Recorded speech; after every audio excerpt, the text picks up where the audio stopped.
में विक्षेप नहीं करवा જોઈએ पर खरेखर आ शास्त्र में एवो पण लखो छे अगर संत आया होय एने परिणाम ना करे स्वागत ना करे तो पर दोष लागे छे। उत्तरकांड में लिखो छे गुरु आयो अवमान ते उठने कीन प्रणाम। तो એટલો શ્રાપ લગો છે આ માટે સંતોને સન્માન और એવા વિરલ સંત सूरत ने बहुत सरस अटल आश्रम जहाँ पोता पारा ने शिवलिंग 17 से 51 किलो ने पोते निर्मित करने त्या स्थापित करो थे कि हम रहे ना रहेंगे पर अपने हाथ से जो कर्म हुआ हमेशा बोलते रहेंगे कि आ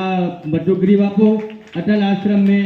अद्भुत शिवलिंग ने स्थापना करी है तो इन्हें जवानों છે હવે તત્કાલ यहाँ भी मोटो कार्यक्रम है तो आओ बटुकरी बापू ने स्वागत करिए पोते।